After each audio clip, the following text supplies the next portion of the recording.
একসময় বাজারে মাছ কাটার পর তার উচ্ছিষ্ট অংশ এলোমেলোভাবে ছড়িয়ে ছিটিয়ে থাকতো, আর জমানো অংশ ফেলা হতো যত্রতত্র। এতে যেমন পরিবেশ দূষণ হতো, তেমনি দুর্গন্ধে আশপাশ দিয়ে চলাফেরা অসহনীয় হয়ে উঠত।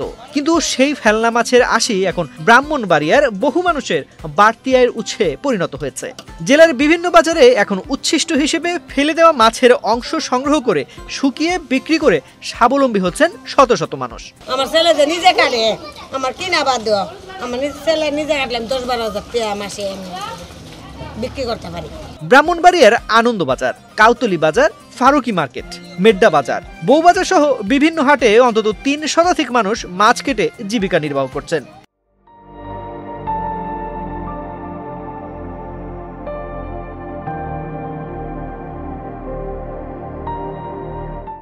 ক্রেতাদের চাহিদা বাড়ায় এমন বেশিরভাগ ক্ষেত্রে বাজারেই মাছ কাটার কাজ সম্পন্ন হয়।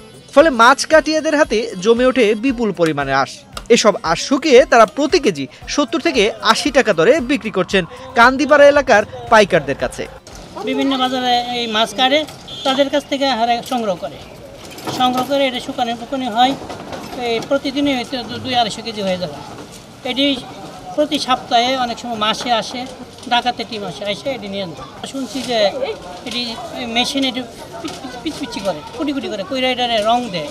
কাপড়ের যে চমকি এইগুলি ডাকানে নেওয়ার পরে তারা মেশিনে এই পিচ ছোটো করে মেশিনের মাধ্যমে চমকি তৈরি করে।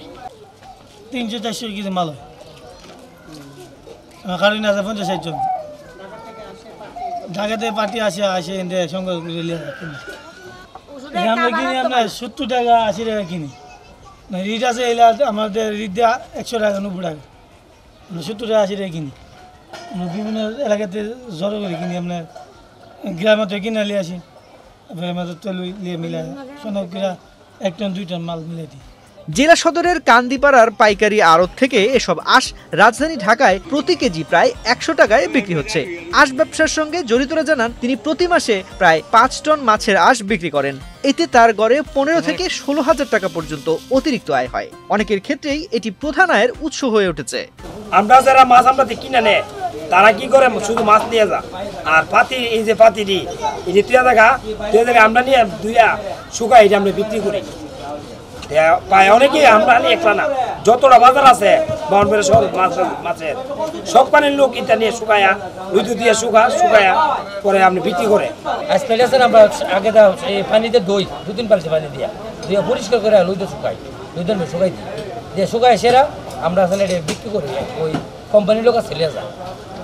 এটা দীর্ঘদিন এই আইসের ব্যবসার সাথে আমরা মানুষ জড়িয়ে রয়েছে আজকে 10-12 বছর ধরে। এর আগে এই আইস কোনো কাজে আইতো না, এটি ফালাই দিত নদীর পারে, এটি আরও পরিবেশ সমাজের নষ্ট হইতো। এখন এটা দিয়া 2 পয়সা আয়ও মানুষ একটু স্বাবলম্বী হইতেছে। এ বিষয়ে জেলা মৎস্য কর্মকর্তা জানান সরকারের কোনো পৃষ্ঠপোষকতার প্রয়োজন হলে সেটা দেওয়া হবে। ব্রাহ্মণবাড়িয়ার প্রায় 3 শতাধিক শ্রমিক মাছ কাটা ব্যবসার সাথে জড়িত। তারা একসময় মাছের আঁশগুলো যত্রতত্র ফেলে পরিবেশ দূষণ করত, কিন্তু গত প্রায় 8-10 বছর যাবৎ তারা উচ্ছিষ্ট মাছের আঁশগুলোকে প্রক্রিয়াজাত করে ঢাকা চট্টগ্রামের বিভিন্ন মার্কেটে তারা বিক্রয় করে থাকে। এতে তারা আর্থিকভাবে লাভবান হচ্ছে। তাদের বিষয়ে আমরা খোঁজখবর নিচ্ছি। সরকারের যদি কোনো পৃষ্ঠপোষকতা প্রয়োজন হয় এই ক্ষেত্রে আমরা ব্যবস্থা গ্রহণ করব। মাছের আঁশের চাহিদা শুধু স্থানীয় পর্যায়ে নয়, আন্তর্জাতিক বাজারেও রয়েছে। জানা গেছে সংগ্রহ করা এসব আঁশ বিদেশেও রপ্তানি করা হয়। রপ্তানির জন্য আঁশ থেকে তৈরি হয় ফুড সাপ্লিমেন্ট, কসমেটিক্স ও বিভিন্ন বৈদ্যুতিক সামগ্রী। একসময় পরিবেশ দূষণের কারণ হয়ে থাকা এই বজ্রই এখন ব্রাহ্মণবাড়িয়ায় বহু মানুষের জীবনে এনে দিয়েছে আয় ও স্বাবলম্বিতার নতুন সুযোগ।